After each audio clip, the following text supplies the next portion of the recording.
Berlin is occupied by the Red Army. To the strains of martial music, the Red Army stages a review in Berlin.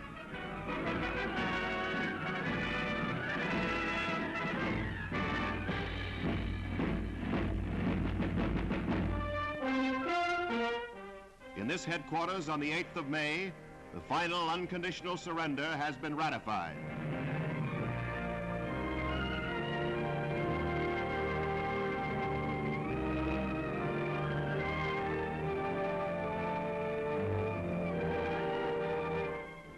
German Field Marshal Keitel, former Chief of Staff.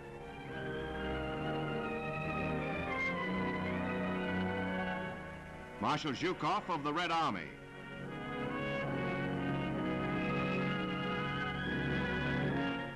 Ex-Field Marshal Keitel signs unconditional surrender for those remnants of the Wehrmacht still bearing arms. General Admiral von Friedeberg signs. American General Spaatz of the 8th Air Force. British Air Marshal Tedder.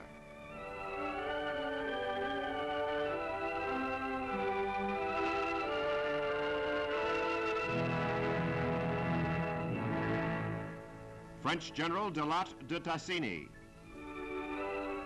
It is over. The war in Europe is ended.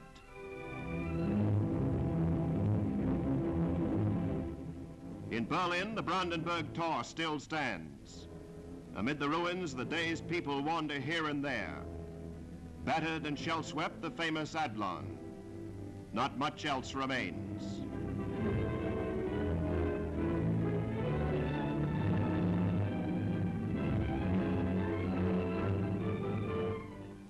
In southern Germany, Allied troops move forward to complete the occupation of the country.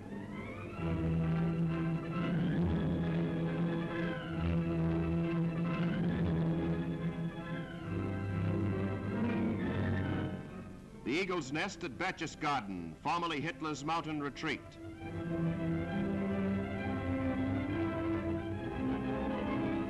Much of Munich lies in ruins. The famous beer hall. Little remains.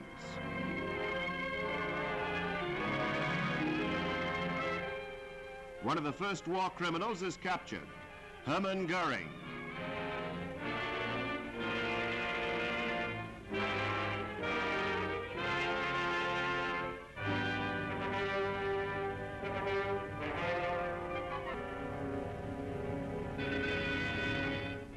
He is interviewed by Allied newspaper men.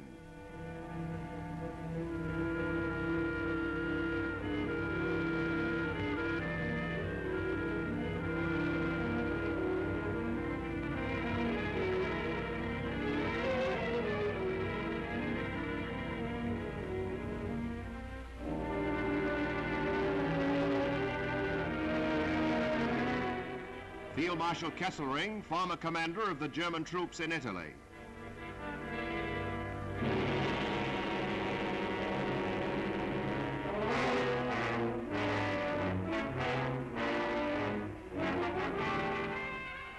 Field Marshal von Rundstedt, former commander in the West.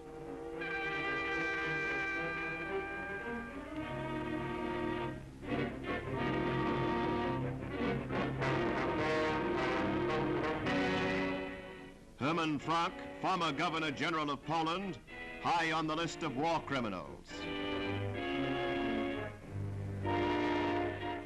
Field Marshal von Kleist.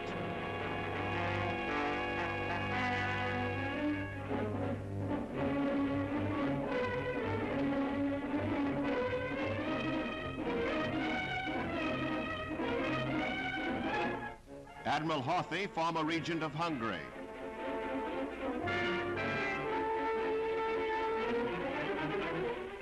The tall man is Arthur Seyss-Inquart, traitor of Austria, former Gauleiter of Holland. He will be brought to trial. In Austria, the last German armies in the southern redoubt had already been surrendered. Lieutenant General Brandenberger of the 19th German Army came down over the Brenner with his chiefs of staff to sign the capitulation in the small Austrian city of Innsbruck.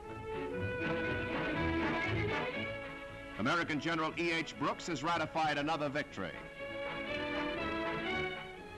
But meantime, near the small town of Flensburg on the Danish border, Grand Admiral Dönitz, self-styled new Führer of Germany, winds up the last business of state.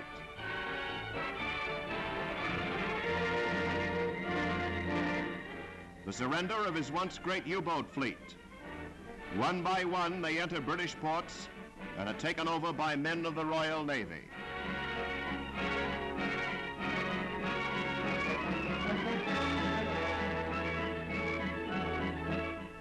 These Germans, once the terror of Allied shipping, are now, like all their comrades in arms, nothing but prisoners of war.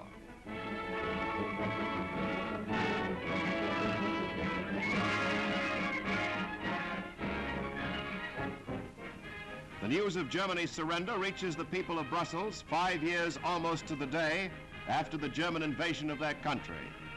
From dawn on V-Day, every house in the city is bright with flags, every street alive and loud with happiness.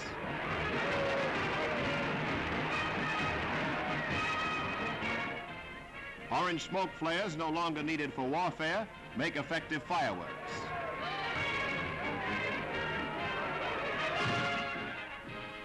In Paris, from Notre Dame, from Sacre-Cœur, from every church goes out the resounding message of peace and hope for the future and present joyful thanksgiving.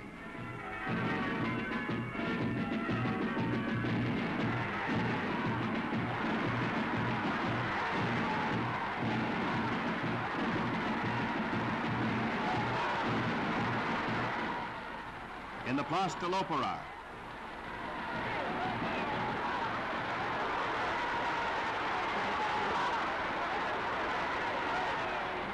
in the Rue de Madeleine,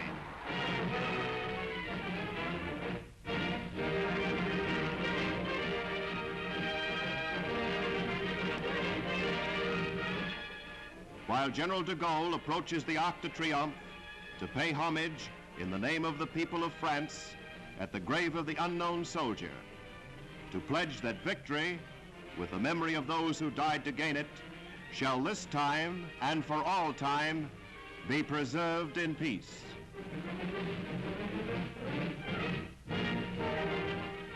The capitulation at Lerneburg to Field Marshal Montgomery of the remnants of the Northern German Army and Navy was not only the signal of Germany's total defeat, it was the signal for the liberation of those countries still remaining under German occupation. The British fleet sailed into Copenhagen harbor. Denmark is free after 5 years. 5 years of stubborn resistance and heroic acts of sabotage.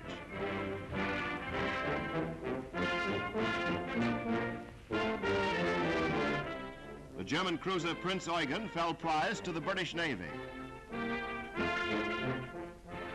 To the Danish capital, where a guard of honor awaits him, comes Field Marshal Montgomery, victor and liberator.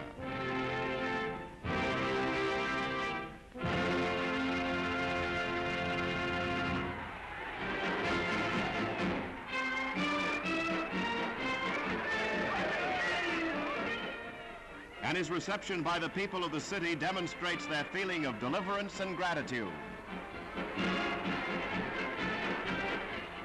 As in every liberated city, the people of Copenhagen welcome the Allied troops. The world has seen such scenes of joy in France, in Belgium, and Holland. And now it is the turn of the people of Denmark.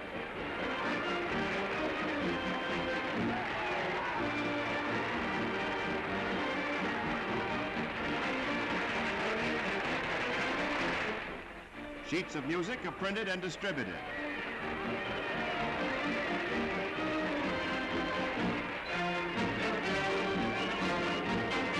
Soldier salutes soldier. This is the comradeship of free peoples. King Christian arrives for the reopening of the Danish Parliament. With a democratic constitution, all parties are represented under the leadership of this well-loved monarch. All through the occupation, he inspired his people. His faith in Allied victory never faltered. His faith is justified today.